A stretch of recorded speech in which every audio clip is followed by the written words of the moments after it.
Occasion ఏదైనా location ఎక్కడైనా తెలుగువారి వేడుక అంటే ఆలివ్ మిఠాయి ఉండాల్సిందే. ఆంధ్రప్రదేశ్ రాజధాని అమరావతికి సంబంధించి రైల్వే స్టేషన్ నిర్మాణంలో ఒక అతిపెద్ద రైల్వే స్టేషన్ని రాష్ట్ర ప్రభుత్వం నిర్మించే దిశగా అడుగులు వేస్తోంది అనే వార్త ఇప్పుడు హల్చల్ చేస్తుంది.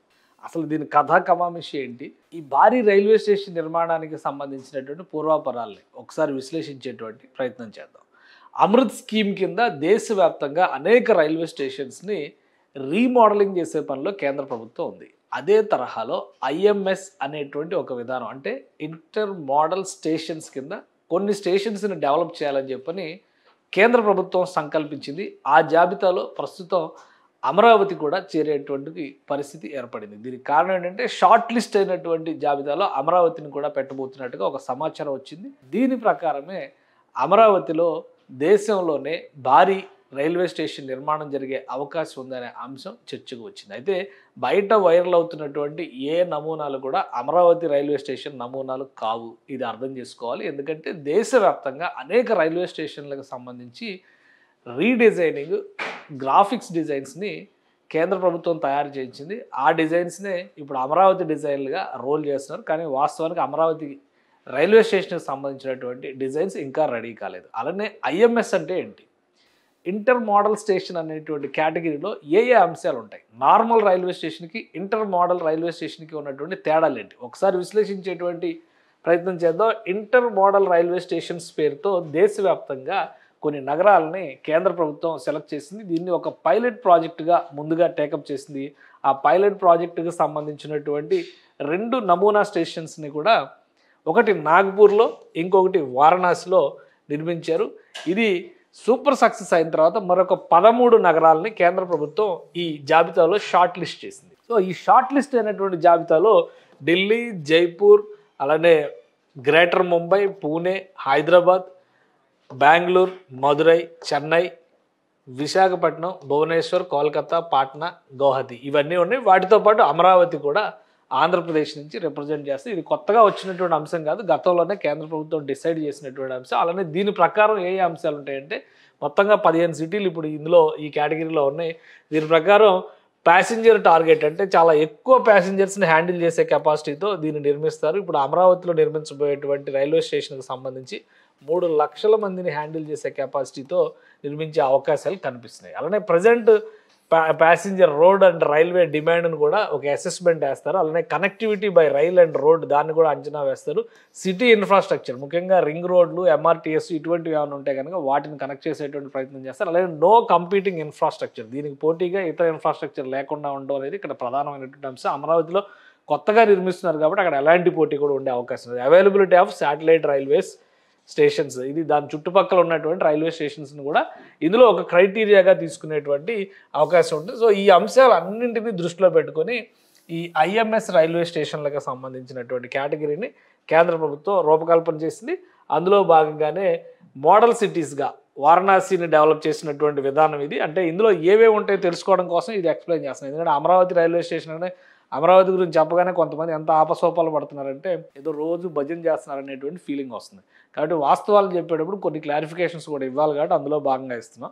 ఇది అమరావతికి సరిపడేటువంటి నమూనాగా మనం వారణాసి రైల్వే స్టేషన్ నమూనాని, వారణాసి ఐఎంఎస్ మోడల్ని మనం స్టడీ చేయాల్సినటువంటి అవసరం ఉంటుంది. ఇక్కడ ఏంటంటే ఒక బస్ టెర్మినల్, బడ్జెట్ హోటలు, అలానే కాన్కోర్సు, ఇటువైపు చూస్తే కనుక commercial business hotel, pedestrian spines, అలానే ఇన్ఫార్మల్ రీటైల్ బజార్ కలిసి. ఎందుకంటే వారణాసి అనేది ఒక టూరిస్ట్ స్పాట్, పవిత్రమైనటువంటి పుణ్యక్షేత్రం, కాశీ విశ్వనాథుని క్షేత్రం కాబట్టి పెద్ద ఎత్తున యాత్రికులు వస్తారు. కాబట్టి ఏ అంశాలు ఇందులో కంపోజిషన్లో ఉన్నాయనేది తెలియజేసేటువంటి. అలానే గంగా ఘాట్కి సంబంధించి ఇక్కడ చూస్తే కనుక ఐడబ్ల్యూటీ టెర్మినల్, లుక్అవుట్ డెక్, ఇక్కడ పడవలు తిరగడానికి ఉండేటువంటి వసతులు, అలానే luxury hotel, formal retail, ghats ఎక్స్టెన్షన్కి సంబంధించినటువంటి అంశాలు, ఇలా ఈ అంశాలు అన్నిటినీ కూడా ఐఎంఎస్ రైల్వే స్టేషన్లో ఒక ఇంటర్ మోడల్ స్టేషన్గా తీర్చిదిద్దేటువంటి ప్రణాళిక ఇది. అందులో భాగంగా అమరావతికి సంబంధించి ఇది వారణాసికి సంబంధించినటువంటి డిజైన్. అలానే ఇదే తరహాలో అమరావతికి కూడా ఒక రివర్ ఫ్రంట్ వస్తుంది. రివర్ ఫ్రంట్తో పాటు ఇతర వసతులు, అది రాబోయేటువంటి రోజుల్లో అంతర్జాతీయ టూరిస్ట్ కేంద్రంగా మారేటువంటి అవకాశం ఉంటుంది. ఇక నాగ్పూర్, కేవలం 150 ఎకరాల విస్తీర్ణంలో ఉన్నటువంటి నాగ్పూర్ రైల్వే స్టేషన్ కూడా ఈ విధంగా డెవలప్ చేశారు.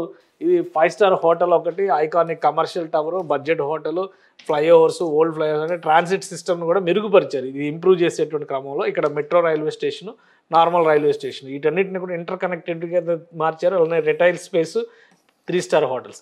సో అంటే కొన్ని కాంబినేషన్ ఆఫ్ అంశాలు ఉంటాయి అన్నమాట. ఒకవైపు ట్రాన్స్పోర్ట్కి సంబంధించినటువంటి ఇన్ఫ్రాస్ట్రక్చర్ని డెవలప్ చేయడంతో పాటు దాన్ని ఒక టూరిస్ట్ స్పాట్ లాగా మలిచేటువంటి ప్రయత్నం, ఆ పెద్ద ఎత్తున యాత్రికులు వచ్చి వెళ్లే విధంగా సదుపాయాలను కల్పించేటువంటి ప్రణాళిక ఐఎంఎస్ రైల్వే స్టేషన్స్కి సంబంధించి కేంద్ర ప్రభుత్వం తీసుకున్నటువంటి నమూనా అన్నమాట ఇది. సో ఆ ఉద్దేశంతోనే ఇటువంటి డెవలప్మెంట్ అనేది జరుగుతూ ఉంటుంది. సో ఈ డెవలప్ చేసేటువంటి క్రమంలో నాగ్పూర్లో ప్లాన్ చేసినటువంటి గ్రాఫిక్ డిజైన్స్ ఇది. ఇప్పుడు మీరు చూస్తున్నటువంటి డిజైన్స్ కూడా చాలా రకాల రాష్ట్రాల్లో అంటే ముంబైలో కావచ్చు, ఢిల్లీలో కావచ్చు, అక్కడ ఏర్పాటు చేయబోయేటువంటి రైల్వే స్టేషన్కి సంబంధించి ఆల్రెడీ ఫైనల్ అయిపోయినటువంటి డిజైన్స్. అమరావతికి సంబంధించినటువంటి డిజైన్స్ ఇంకా కంప్లీట్ కాలేదు.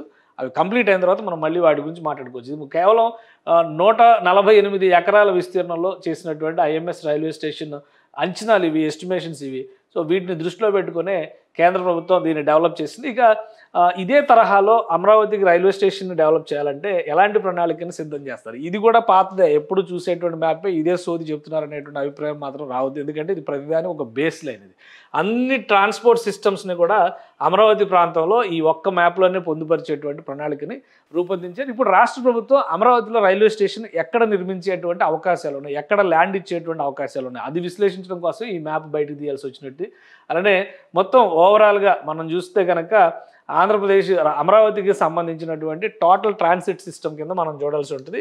ఇది వెస్ట్ బైపాస్ రోడ్ ఇక్కడ ఉంది, ఇక్కడ రైల్వే లైన్, ఈ రైల్వే లైనే ఇప్పుడు కొత్తగా అమరావతిలో వేయబోతున్నటువంటి 47 కిలోమీటర్లు, దగ్గర దగ్గర ఒక 50 కిలోమీటర్ల డిస్టెన్స్ వచ్చేటువంటి రైల్వే లైన్ ఇది.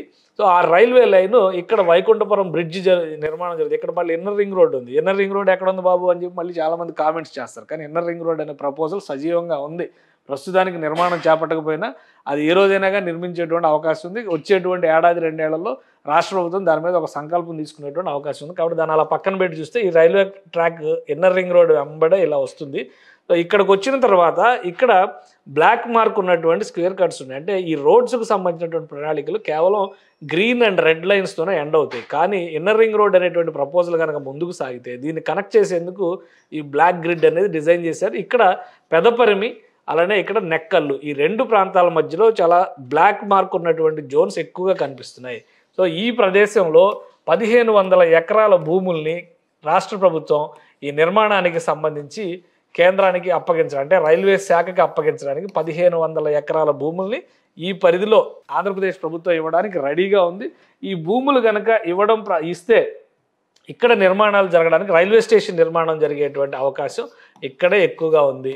సో ఈ పరిధిలో ఇది ఎందుకంటే సిటీకి శివారు ప్రాంతం అవుతుంది. అమరావతి నగరం మొత్తం ఈ ప్రాంతంలో విస్తరించి ఉంటే ఇది కొంత శివారు ప్రాంతం అయ్యేటువంటి అవకాశం ఉంటుంది. కాబట్టి ఈ ప్రాంతంలో నిర్మించడం ద్వారా రాబోయేటువంటి రోజుల్లో ఆంధ్రప్రదేశ్ రాజధాని విస్తరించేటువంటి క్రమంలో ఈ ప్రదేశంలో పెద్ద ఎత్తున అభివృద్ధికి అవకాశం ఉంటుందని చెప్పని రాష్ట్ర ప్రభుత్వం భావిస్తుంది. కాబట్టి ఇక్కడ 1500 ఎకరాల భూముల్ని అందించడానికి రెడీగా ఉంది. ఈ 1500 ఎకరాల భూములకి సంబంధించి కూడా 3 లక్షల మంది ప్రయాణం చేయడానికి అనుకూలంగా ఉండేటువంటి ఒక ఇన్ఫ్రాస్ట్రక్చర్ని నిర్మించేటువంటి ఛాన్సెస్ ఉన్నాయి. అలానే 1 కాదు 2 కాదు 24 రైల్వే ప్లాట్ఫామ్లు ఇందులో ఉండేటువంటి అవకాశం ఉంది. 24 ప్లాట్ఫామ్స్ ఇక్కడ ఉండొచ్చు.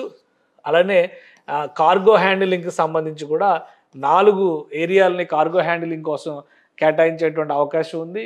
సో ఒక సమగ్రమైనటువంటి ప్రణాళిక. ఇప్పటివరకు ప్రణాళికలో ఉన్నది కేవలం రైల్వే లైన్ ప్రపోజల్ మాత్రమే. ఆంధ్రప్రదేశ్ రాజధానికి సంబంధించినటువంటి రైల్వే లైన్ నిర్మాణ ప్రణాళిక మాత్రమే ఉంది. అది కూడా 2500 కోట్ల రూపాయలు దగ్గర దగ్గర ఖర్చు అయ్యేటువంటి ప్రణాళిక ఇది.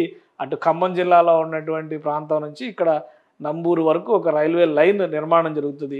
ఈ రైల్వే లైన్కి సంబంధించి ఒక 2 నెలల్లో ప్రణాళిక రెడీగా ఉంది. టెండర్స్ రిలీజ్ చేసేటువంటి అవకాశం ఉంది. దాన్ని కూడా 2 ప్యాకేజీలుగా నిర్మించేటువంటి అవకాశం ఉంది. ఒకటి కృష్ణానదిపై నిర్మించబోయేటువంటి బ్రిడ్జి, రెండోది అమరావతి ప్రాంతంలో వేయబోయేటువంటి రైల్వే లైన్. ఫస్ట్ ఫేజ్లో ఇది కంప్లీట్ చేస్తారు. రెండో ఫేజ్లో ఈ కృష్ణానది అవతల వైపు అంటే ఎన్టీఆర్ జిల్లా నుంచి ఖమ్మం వరకు ఉన్నటువంటి రైల్వే లైన్ నిర్మించేటువంటి అవకాశం ఉంది. సో ఇవి జరుగుతాయి. వీటికి ప్యారలల్గా రైల్వే స్టేషన్ నిర్మాణ ప్రణాళికను కూడా రాష్ట్ర ప్రభుత్వం ముందుకు తీసుకెళ్ళాలి టైం సేవ్ చేయడం కోసం. ఒకవేళ ఈ లైన్ కనుక ఈ ట్రాక్ ఇక్కడ వరకు కనుక రెడీ అయిపోతే దాన్ని ఇంటర్ యూటిలిటీ కింద ఉపయోగించడానికి అవకాశం ఉంటుందా లేదా? 2 ఏళ్ల నుంచి 3 ఏళ్ల సమయం పడుతుంది అంటున్నారు. కాబట్టి ఆలోపు రైల్వే స్టేషన్కి సంబంధించినటువంటి 1500 ఎకరాల భూముల్ని కనుక హ్యాండ్ ఓవర్ చేస్తే ఒకవైపు స్టేషన్ నిర్మాణంతో పాటు అక్కడ ఇతర అంశాలను దృష్టిలో పెట్టుకొని పెద్ద ఎత్తున కార్గో రిలేటెడ్ ఇన్ఫ్రాస్ట్రక్చర్ని అక్కడ ఏర్పాటు చేయాలని కూడా రాష్ట్ర ప్రభుత్వం విజ్ఞప్తి చేస్తుంది. సో ఇది దేశంలో అతిపెద్ద రైల్వే స్టేషన్స్లో ఒకటిగా మారేటువంటి అవకాశం స్పష్టంగా కనిపిస్తుంది. కొత్త నగరం, కొత్త రాజధాని, కాబట్టి ఫ్యూచరిస్టిక్ ప్లాన్ ఉండాలనేటువంటి ఆలోచనతోనే 1500 ఎకరాల విస్తీర్ణంలో ఒక భారీ రైల్వే స్టేషన్ని అక్కడ నిర్మించేందుకు ఆంధ్రప్రదేశ్ ప్రభుత్వం విజ్ఞప్తి చేస్తుంది. దీంతోపాటు విశాఖపట్నం రైల్వే స్టేషన్ కూడా ఇప్పుడు ఉన్నటువంటి రైల్వే స్టేషన్ని అప్గ్రేడ్ చేస్తున్నారు. అది కూడా ఈ 15 నగరాల జాబితాలో ఉంది. ఆల్రెడీ మనం సికింద్రాబాద్ రైల్వే స్టేషన్ గురించి వార్తలు చూస్తూనే ఉన్నాం. దాన్ని అప్గ్రేడ్ చేసేటువంటి ప్రయత్నాలు జరుగుతున్నాయి. చుట్టుపక్కల శాటిలైట్ రైల్వే స్టేషన్స్ కింద అటు చెర్లపల్లి కానీ ఇటు బేగంపేట కానీ ఇతర రైల్వే స్టేషన్స్ అన్నిటిని కూడా ఆధునీకరిస్తున్నారు. సో ఇది కేవలం అమరావతికి మాత్రమే వస్తున్నటువంటి పథకం అని చెప్పని ఎవరూ ఆందోళన చెందాల్సినటువంటి అవసరం లేదు. దేశవ్యాప్తంగా మోడర్నైజేషన్ ఆఫ్ రైల్వే ఇన్ఫ్రాస్ట్రక్చర్ అనేటువంటి దాన్ని ఒక స్కీమ్గా కేంద్ర ప్రభుత్వం తీసుకుంది. అందులో భాగంగా నూతన రాజధానిగా ఆవిర్భవించబోతున్నటువంటి అమరావతికి ఒక నూతన స్వరూపాన్ని ఇచ్చేటువంటి రైల్వే స్టేషన్ నిర్మించడం ఒక ప్రణాళికగా తీసుకున్నారు. సో అందుకోసమే 1500 ఎకరాల భూముల్ని రాష్ట్ర ప్రభుత్వం రైల్వే శాఖకు అప్పగించడానికి సన్నద్ధం అవుతుంది.